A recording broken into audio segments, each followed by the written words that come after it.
Bonjour à tous! La planète est-elle une exception dans l'univers? A priori, dans notre système solaire, oui. Pourtant, certaines planètes auraient pu connaître le même destin. C'est ce que nous appelons les planètes telluriques. Alors qu'est-ce qu'une planète tellurique? C'est ce que nous allons découvrir. Mais d'abord, testons vos connaissances sur le système solaire. Combien de planètes pensez-vous avoir dans le système solaire? Je dirais 9. Des millions, je pense. Je me rappelle plus, moi je dirais 9. Ouais. A priori 7 ou 8, mais j'ai entendu dire que Pluton n'en était plus une, donc je sais plus exactement quel est le compte. Pouvez-vous me citer les noms des planètes qui sont dans le système Il y solaire? a Jupiter, il y a Mars, Pluton, la Lune, ça en fait pas partie? Vénus, Neptune, la Terre, Mercure. Saturne. Après franchement je bloque.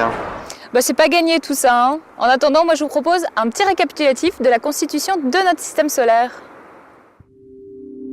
Formés il y a 4,5 milliards d'années, les grumeaux vont s'agglomérer et former les planètes en quelques millions d'années. Une étoile, le Soleil, autour duquel gravitent 8 planètes réparties en 2 groupes. Les planètes telluriques, ce sont Mercure, Vénus, Mars et bien sûr la Terre. Elles sont dotées d'une surface solide et enveloppées d'une atmosphère, sauf Mercure.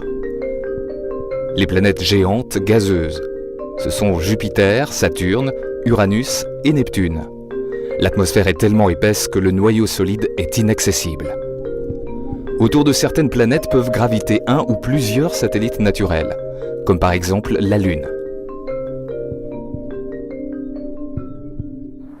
D'accord, donc si j'ai bien compris, la Terre, Mars, Mercure, Vénus ont été formés ensemble et avec des composants identiques.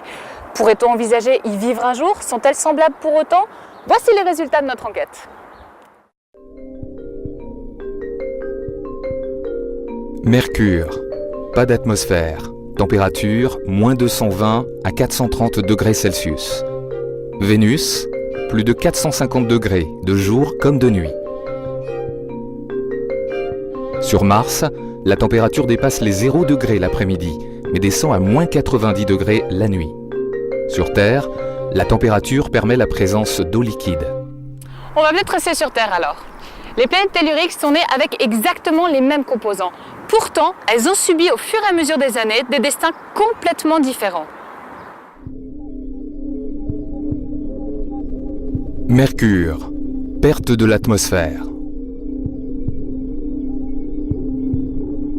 Vénus, une Terre qui a surchauffé.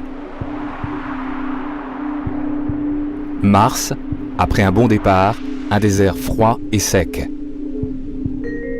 La Terre, climat toujours clément pour présence d'eau liquide. La Terre est donc la seule planète de notre système solaire à maintenir une forme de vie telle que nous la connaissons, aussi bien végétale qu'humaine. Et tout cela grâce à la présence d'eau liquide. Il a bien sûr aussi fallu des conditions favorables. Je vous propose de les découvrir avec moi tout de suite. Pour que la vie existe, il faut de l'eau liquide, donc une température comprise entre 0 et 100 degrés Celsius. Pour cela, il faudra que la planète soit située dans une zone de vie. Il y a 3 milliards d'années, seules 3 planètes sur les 8 du système solaire, la Terre, Mars et peut-être Vénus, étaient éligibles. Seule la Terre a réussi à conserver son eau liquide. La zone de vie n'est donc pas suffisante. Vénus. Si on est un peu trop proche du Soleil, le climat menace de devenir instable et on risque de perdre son eau dans l'espace. La Terre. Pour maintenir l'eau liquide et la vie, il faut une géologie active, capable de régénérer l'atmosphère. Et ajuster son effet de serre est peut-être indispensable. Mars. Il ne sert à rien de naître dans la zone habitable si l'on perd 99% de son atmosphère. Il ne faut pas être trop petit. La Terre est donc une exception dans notre système solaire, mais est-elle une exception dans l'univers? Toujours pas de réponse. Nous avons donc rencontré François Forger. En fait, on sait depuis quelques années, pas si longtemps que ça, depuis 1995, on a commencé à découvrir des planètes autour des autres étoiles et on en a maintenant découvert des centaines. Alors ce sont surtout des planètes géantes, mais on commence à découvrir des plus petites planètes, des super-terres.